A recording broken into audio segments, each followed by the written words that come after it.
Assalamualaikum warahmatullahi wabarakatuh. Halo sahabat Kanalpedia Islam, kembali bersama Kanalpedia Islam dalam kisah Usaid bin Hudhair. Lantunan Al-Qur'annya didengar oleh malaikat, yang mungkin kisahnya teman-teman belum ketahui. Usaid bin Hudhair adalah putra dari tokoh dan pimpinan kabilah Aus. Ia termaksud orang Ansor pertama yang memeluk Islam. Setelah berislam, ia menghadiri Baiat Aqobah, yang merupakan janji setia untuk melindungi Rasulullah di negeri yang baru, kota Madinah. Ia juga seorang yang bacaan Al-Qur'annya didengarkan oleh malaikat. Bagaimana kisah keislamannya dan bagaimana keistimewaan perjalanan hidupnya? Simak kisahnya berikut ini. Namanya adalah Usaid bin Hudhair bin Abdul Ashhal al-Asy'ari radhiyallahu anhu. Ia adalah ksatria kabilah Aus dan pemuka mereka. Ayahnya juga panglima perang kabilah besar dan salah seorang tokoh mulia dalam sejarah Arab masa jahiliyah. Sebagaimana kata pepatah, buah jatuh tak jauh dari pohonnya. Demikianlah juga antara Usaid dan ayahnya Hudhair. Usaid adalah seorang yang terdidik. Ia mampu menulis, padahal bangsa Arab di masa itu adalah kaum yang umi atau buta huruf. Ia juga mampu berenang dan jago memanah.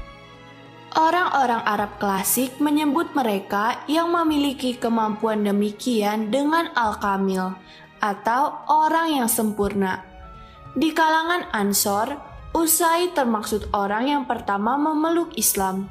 Bahkan sebelum Sa'ad bin Mu'az menerima Islam, ia menerima dakwah Mus'ab bin Umair yang diutus Rasulullah untuk mendakwahi penduduk Yastrib.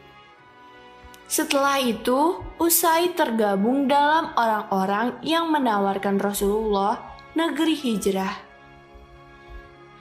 Karena Mekah sudah sangat tak aman, Madinah pun mereka jamin siap menerima sang Sayyidul Anam serta para muhajirin Mekah. Saat orang-orang Ansor pulang dari baiat pertama mereka kepada Rasulullah, beliau sertakan Mus'ab bin Umair bersama mereka. Seorang juru dakwah yang bertugas membaca Al-Qur'an kepada penduduk Yastrib, mengajarkan mereka Islam dan memberi pemahaman tentang agama. Di Madinah, Mus'ab disebut dengan Mukri. Ia tinggal di rumah Azad bin Zurarah. Kemudian Azad mengajaknya menuju kebun milik Bani Zafar. Keduanya duduk di dalamnya bersama orang-orang yang telah memeluk Islam. Melihat gencarnya dakwah Mus'ab dan penerimaan penduduk Madinah, tokoh mereka, Sa'ad bin Mu'az, tidak tinggal diam. Ia mengutus Usaid bin Hudhair untuk menemui Mus'ab bin Umair dan Asad bin Zurarah. Pergilah, temui dua orang itu, kemudian datang untuk menipu orang-orang lemah di tengah kita. Cegahlah mereka. Asad bin Zurarah itu anak dari bibiku.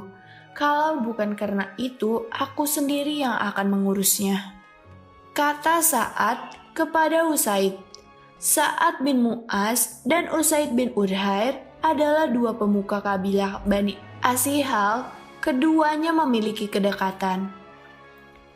Usaid bin Hudhair segera mengambil tombaknya, lalu berangkat menemui Mus'ab dan Asad. Saat Asad melihat kedatangan Usaid, ia berkata kepada Mus'ab, "Ini adalah pemuka kaumnya. Ia telah datang menemuimu. Ikhlaskanlah kepada Allah dalam menghadapinya." Asad berharap kalau pemuka Bani Abdul Ashhal ini akan menerima dakwah Mus'ab. Kalau dia mau duduk, aku akan bicara dengannya. kata Mus'ab. Usai tiba di hadapan keduanya, ia mulai mencaci maki mereka berdua. Lalu berkata, "Apa yang kalian berdua ajarkan? Kalian mau membodohi orang lemah di tengah kami. Pergi, tinggalkan kami kalau kalian masih mau hidup." Mus'ab berkata kepada Usaid, "Bagaimana kalau engkau duduk dulu dan mau mendengarkan? Kalau yang kau dengar kau ridhoi, terimalah. Tapi kalau yang kau dengar adalah sesuatu yang kau benci, aku tak akan melanjutkan apa yang tak kau sukai." Usaid pun menancapkan tombaknya dan duduk bersama keduanya. Mus'ab mulai membicarakan padanya tentang Islam dan membacakan Al-Quran. Setelah itu, Mus'ab dan As'ad berkata, "Demi Allah, sebelum berbicara dengannya lebih jauh, kami tahu dari wajahnya yang berseri dan teduh kalau ia telah menerima Islam." Usaid berkata, "Alangkah bagus dan indahnya ucapan itu Al-Quran. Apa yang kalian lakukan kalau ingin memeluk agama ini?" Keduanya menjawab, "Mandi dan bersucilah. Bersihkan pakaianmu, lalu bersyahadatlah dan kerjakan sholat." Usai pun berdiri, ia mandi dan bersuci, lalu membersihkan pakaiannya. Setelah itu, ia bersyahadat dengan syahadat yang tulus, lalu sholat 2 rakaat. Sejarawan berbeda berpendapat apakah ia ikut serta dalam perang Badar atau tidak. Yang pasti, ia turut serta dalam perang Uhud. Setelah berislam, Rasulullah mempersaudarakannya dengan Zaid bin Haritsah radhiyallahu anhu. Dari Abu Said Al-Khudri, dari Muhammad bin Ibrahim, dari Usaid bin Hudhair, Nabi SAW bersabda, "Bacalah hai Usaid, sungguh engkau dikaruniai keindahan suara seperti seruling dari seruling-serulingnya keluarga Daud alaihissalam." Di suatu malam yang larut, Usaid bin Hudhair duduk di beranda belakang rumahnya. Anaknya, Yahya, tidur di sampingnya. Kuda yang selalu siap sedia untuk berperang fisabilillah ditambat tidak jauh dari tempatnya duduk. Suasana malam tenang, lembut dan hening.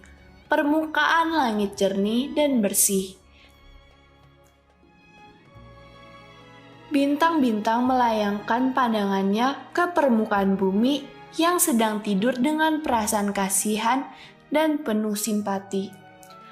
Terpengaruh oleh suasana malam hening dan kudus itu, hati Usaid bergerak hendak menebarkan harum-haruman ke udara lembab dan bersih, berupa harum-haruman Al-Quran yang suci. Dibacakanlah Al-Quran dengan suaranya yang empuk dan merdu. Alif Lam Mim, inilah kitab Al-Quran yang tidak ada keraguan padanya.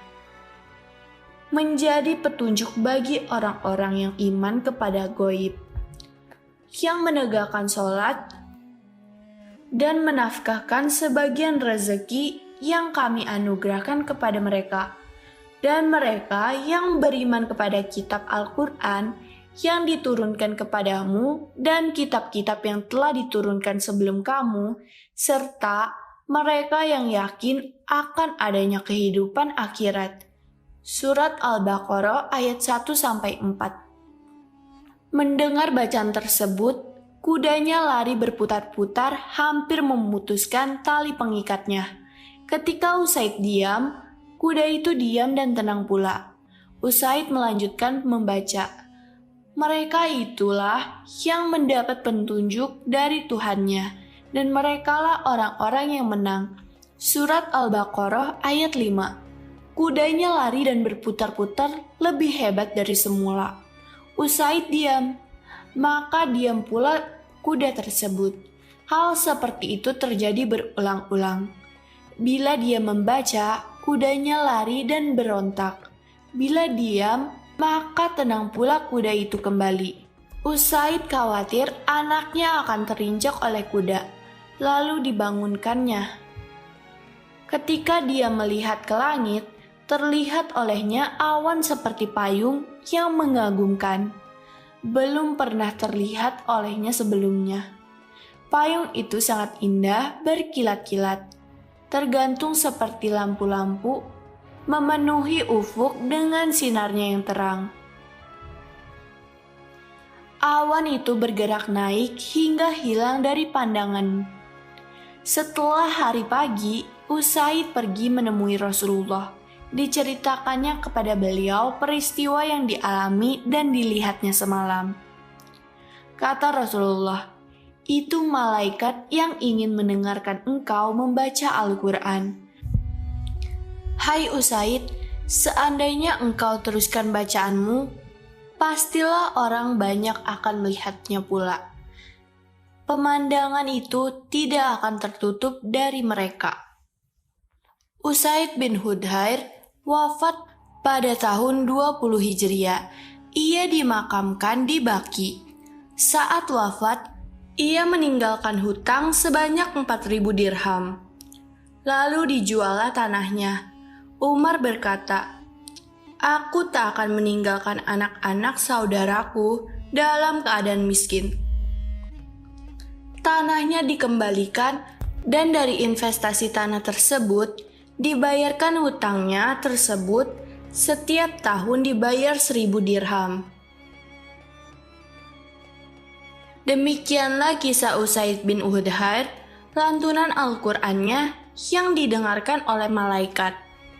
Semoga kisah-kisah ini bisa meningkatkan kecintaan kita kepada Islam dan meningkatkan keimanan kita. Amin ya robbal alamin. Wassalamualaikum warahmatullahi wabarakatuh.